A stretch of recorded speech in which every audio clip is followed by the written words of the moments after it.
น LG แบรนด์แท้สูนไทยรุ่นใหม่ล่าสุดหากผลิตเดือน1ปี2026นี่เด้อตัวนี้เป็นระบบโนฟอสน้ำก้อนบกเกาะสามารถปรับอุณหภูมิแยกซองได้เลยซองฟิเซอร์ปรับต่างหากซองแช่เย็นปรับต่างหากสำหรับตัวนี้แมนขนาด 9.4 คิวลูกค้าสามารถกดเซ็กเบิ้งโมเดลทางด้านข้างนี่เลยเด้อสามารถกดเซ็กได้เลย GN B262 TQ SF และ U สลากเบอร์ 5มันก็มีบอกเช่นเดียวกันเด้อว่าเป็นรุ่นหยังมันจะบอกว่ายี่ห้อ LG รุ่น GN B262 TQ SF ขนาด 9.4 คิว Bigfoot และยังบอกว่าผลิตวันที่เดือนปีใดตื่มได้นี่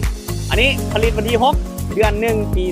2026เป็นรุ่นใหม่ล่าสุดการปรับความเย็นแบบ Multi Air Polo เห็นให้ความเย็นนี่เย็นทั่วได้ถึงนะเย็นทั่วถึงกันเลยจากราคาปกติแมน6 ล้าน8แสนกิบมื้อนี้พี่จัดให้เพียงแต่5 ล้าน4แสน50พันกิบและตัวใหญ่เป็นไซส์ใบไซส์ขนาด 18.3 คิวตัวนี้ก็แมนเป็นระบบโนฟอสน้ำก้อนบกเกาะเช่นเดียวกันเด้อลูกค้าสามารถเช็คเครื่องยูตัวนี้ได้เลยนี่ตัวนี้เป็นรุ่น GC B187 JB AM ขนาด 18.3 คิว Bigfoot และมีหน้าจอ LED โซอุณหภูมิอยู่นี่เนาะต้องแช่เย็นอุณหภูมิเท่าไหร่ต้องฟิเซอร์อุณหภูมิเท่าไหร่แล้วก็สามารถปรับโหมดอยู่นี่ได้เลยที่สำคัญเลยเวลาเฮาแตะหน้าจอซิมันก็มีปุ่มล็อกคือกันได้กดข้าง3วิเพื่อกดล็อกก่อนได้มาเบิ่งทางด้านในกันย่างงามเลยได้นี่